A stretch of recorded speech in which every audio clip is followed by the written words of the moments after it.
নমস্কার বন্ধুরা, তোমাদের সকলকে আবারও আবুলসী শিক্ষালয় ইউটিউব চ্যানেলে সবাইকে স্বাগত জানিয়ে আজকে একটি নতুন ভিডিও শুরু করছি। তোমরা সকলে এটির মধ্যে অবগত আছো যে কি বিষয় নিয়ে বা কি টপিক সম্পর্কে আজকে আলোচনার বিষয়। যে আগের দিন একটা ভিডিও করেছিলাম সেখানে অনেকেই বলেছো যে কিভাবে উত্তর লিখলে ফুল নাম্বার পাওয়া যায়। কাজেই আজকে থাম্বনেল দেখে বুঝতে পেরেছ ঠিক ওই ভিডিওটা নিয়ে আজকে এসেছি। কীভাবে প্রশ্নের উত্তরগুলো লিখলে 5-এর মধ্যে 5, 8-এর মধ্যে 8 নাম্বার পাওয়া যায়, বা এমসিকিউ আমরা কিভাবে লিখব। প্রথমে আমরা একটু এমসিকিউ এর পার্টগুলি সম্পর্কে একটু আলোচনা করি।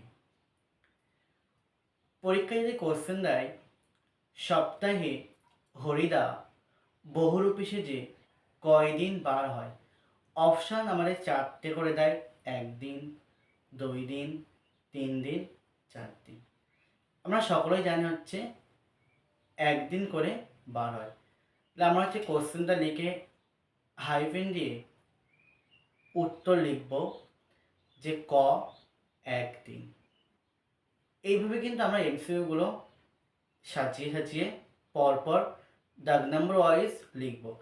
কেউ যদি মনে করে যে আমি প্রশ্ন লিখব না, খালি হচ্ছে দাগ নাম্বার দিয়ে উত্তর লিখব, তাও কিন্তু হয়ে যাবে, কখনো কিন্তু নাম্বার কাটা হয় না। এবারে বলি এসিকিউ মূলত সবাই জানে কীভাবে লিখতে হবে, কাজে এসিকিউ সম্পর্কে আর কিছু বলছি না। এটা মেন টপিক লং কোশ্চেন, বড় কোশ্চেন কীভাবে লিখতে হবে। যদি আমরা ক্লাস 10-এর একটি বিষয় বহুরূপী বলে একটি গল্প আছে, সেখানে হরিদা বলে একজন প্রধান ক্যারেক্টার সেই গল্পের মধ্যে আমরা পাই। সেই গল্পের একটু হালকা করে বলে এবং তার সম্পর্কে কীভাবে উত্তরটা লেখা যায় সেটাই আজকে আলোচনা করব। যদি বলে সপ্তাহে বহুরূপী সেজে বার হন সে বলতে এখানে কাকে বোঝানো হয়েছে, তার চরিত্র বিশ্লেষণ করো। আমরা প্রথম একটা সুন্দর পয়েন্ট করে ভূমিকা বা স্টার দিয়ে লিখব,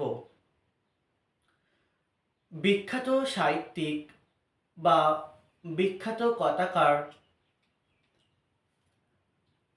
এক উজ্জ্বল নক্ষত্র সুবোধ ঘোষের লেখা বহুরূপী গল্পে থেকে এই লাইনটি নেওয়া হয়েছে।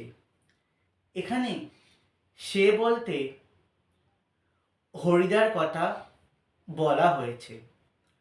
তোমরা যারা ইতিমধ্যে অবগত আছো যে বহুরূপী হরিদার ক্যারেক্টার মানে চরিত্রটা কেমন ছিল, আমরা কখনো দেখেছি হরিদা পাগল সেজেছে, কখনো পুলিশ, কখনো বাইজি ইত্যাদি নানা রকমের সাজ কিন্তু হরিদা সেজেছিল।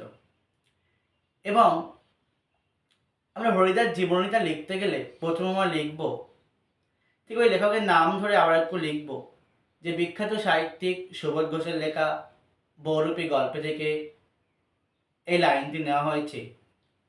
হরিদা অত্যন্ত দরিদ্র ও গরিব মানুষ ছিলেন, কিন্তু তাতে তার মনে কোনো কষ্ট ছিল না, কারণ তার একঘেয়েমি কাজ মোটেই কিন্তু পছন্দ ছিল না।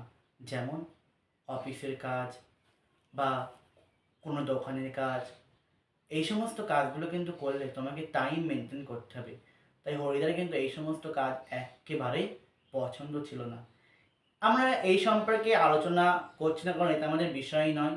আরও তোমরা জীবনের মধ্যে লিখবো হরিদা কী কী মানে সেজেছিল, কী কী বিষয় সম্পর্কে অভিনয় করেছিল, সেই সম্পর্কে লিখে লিখে হচ্ছে হরিদার জীবনে লিখবে। এবার মেন তোমরা মাঝখানে প্রথম ভূমিকা, তারপর মাঝখানে কিছু অংশ লেখার পরে যে লাস্ট যে আমরা অন্য সাবজেক্টে বলা হচ্ছে উপসংহার বা মূল্যায়ন, বাংলা ক্ষেত্রে কিন্তু আমরা লাস্টে একটা আমরা লাইন কিন্তু যোগ করতে পারি যে কি বহুরূপী গল্পে পড়ে আমরা হরিদার জীবনী সম্পর্কে এইটুকু জানতে পারলাম। যদি আমরা অন্য কোনো বিষয়ের ক্ষেত্রে উপসংহার লিখি বা এরকম লিখতে পারি যে কি একদম পুরো গদা বাংলা, যে উপরের আলোচনা থেকে আমি এটাই বুঝতে পেরেছি যে কোনো ব্যক্তির চরিত্র নিয়ে বিশ্লেষণ না করে সেই সম্পর্কে সত্যতা যাচাই করা এক অনিবার্য। এইভাবে তোমরা কিন্তু প্রশ্ন এবং উত্তরের যে প্যাটার্নগুলো বললাম এইভাবে লিখলে আশা করি 5-এ 5, 8-এর মধ্যে 8 দিয়ে দেবে। বন্ধুরা, আজকে এই বলে আমি আমার ভিডিও এখানেই শেষ করলাম। দেখা হবে পরবর্তী ভিডিও। ততক্ষণ সকলে আমার সঙ্গে থাকবেন। দেখা হবে আগামীকাল।